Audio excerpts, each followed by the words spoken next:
By the end of today's episode, you'll know a bit more about social media, which I will be covering in great depth in upcoming episodes. But today we're going to be specifically discussing when social media actually becomes necessary. Because believe it or not, you don't need to worry about it as soon as you might think. Welcome to the Actor's Career Compass, where we help aspiring screen actors find high-quality auditions, sign with great agents, and book major roles in legit productions. I'm your host, Martin Benson, and today we're going to be diving deep on social media. We're going to be talking about when to start worrying about social media, how to identify people to collaborate with who align with your goals and your strengths, and also how to meaningfully network on social media in a way that opens doors and doesn't come across as being pushy or forced. So one of the big complaints that I hear from actors often is how much a lot of people actually hate social media and how much they worry about the fact that they might need to use social media to actually be able to grow their acting career. Is that really true? Do you actually need to have a successful social media presence to book acting work? Luckily, the answer is no. I did a whole other podcast episode specifically about this. Episode number 56, Is Social Media Really Necessary? Tips for a Successful Film Acting Career. So if you want to learn more about social media and why it is not actually necessary, again, episode number 56, I dive deep specifically on that. Now, having said that, if you do have a strong social media presence, it can actually help you grow your acting career, but only worry about it if it's something that you enjoy. So the question is when do you actually need to start thinking about social media? Do you really need it as soon as you might think? Well, the truth is you don't really need to start worrying about social media until you're ready to start booking bigger and bigger roles, meaning you've already booked at least one co-star role or even a guest star role in a legitimate television show or streaming type show. Right?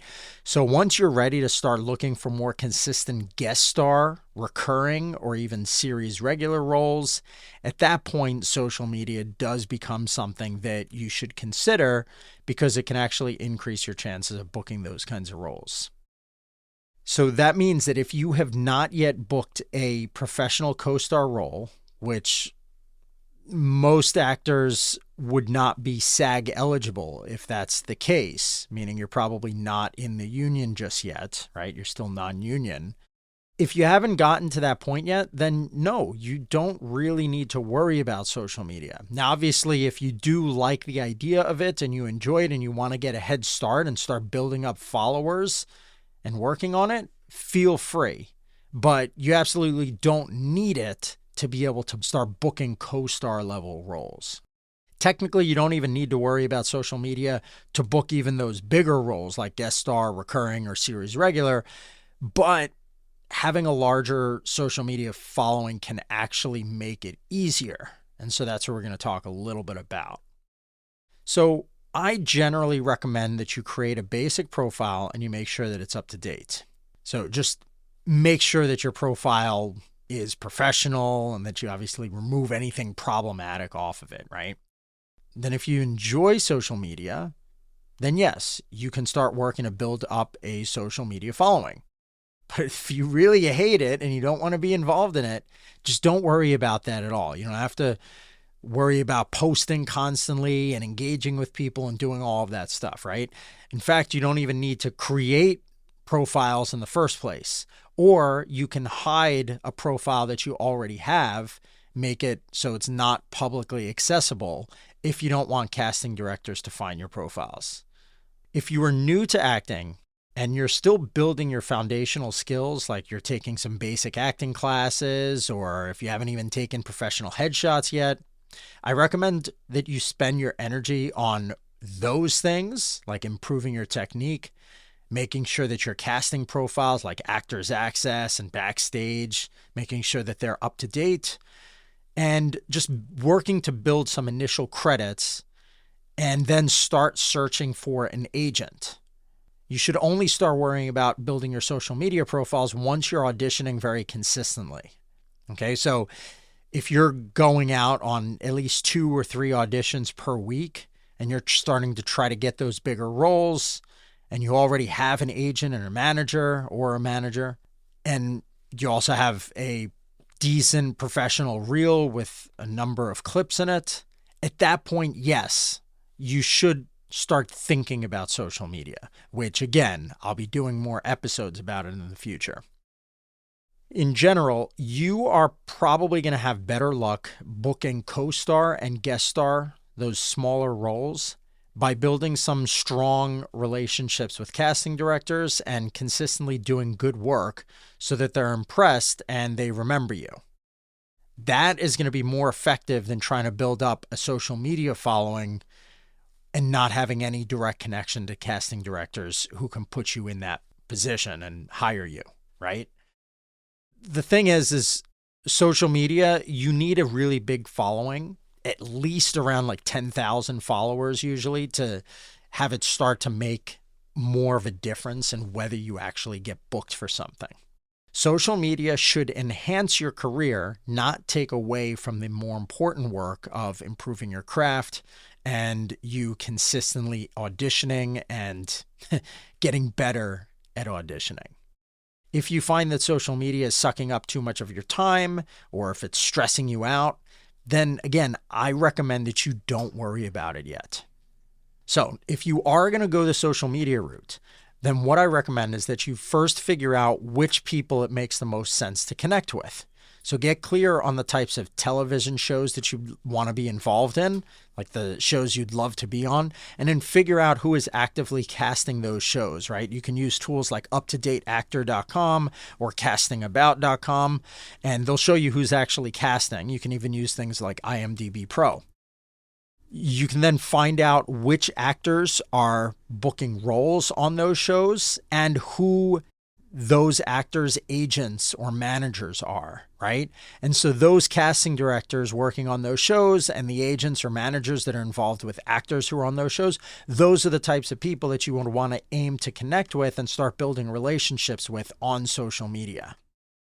Now, once you do connect with these people, right, you find who they are and you start following them, make sure to avoid asking for things, especially doing that consistently. Like occasionally you can ask for something. Instead, it's better to aim to give, whether by liking and commenting on their posts, just writing some thoughtful, simple comments, or you can even compliment them on their work. And you can share and support some projects that they're involved in. Those types of things are going to be much more beneficial towards building a genuine relationship than just asking like, oh, do you mind hiring me for whatever? On occasion, when the opportunity does arise, like if you know specifically that a casting director is working on a project that you love to audition for, at that point, yes, you can directly reach out and ask them. And by this point, they should know who you are because you've been engaging with them in a positive way for a while on social media, and they're going to be much more likely to offer you an audition opportunity when you ask for one, right? You just want to, again, make sure that you're only asking for these things once in a while more consistently delivering value and being helpful to people on social media. So doing those other types of things rather than just asking, okay? So that's some of the basics on social media and when social media is actually going to be necessary. So thanks for listening. Now, if you want to learn how to get bigger auditions without using social media, I actually recommend checking out a podcast that I did called How to Get Acting Auditions for Any High-Level Television Show. And that is episode number 100. You're going to have a deeper understanding of what it takes to get casting directors to trust you enough to audition you for bigger roles, okay? And that talks about networking.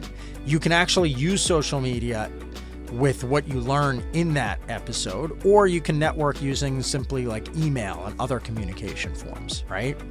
So that, again, it's episode number 100, how to get acting auditions for any high-level television show. And then that other episode that I recommended is episode number 56, is social media really necessary? Tips for a successful film acting career. That was the one that I talked about earlier. Lastly, if you're interested in working with me one-on-one, you can learn more about how that works on my website, martinbenson.com. You can sign up for the waitlist there, and you'll also get some of my top tips to book more acting work. Coaching spots usually open up every few months, and I will keep you up to date on when that happens. And for now, have a great rest of your day, and I will see you soon.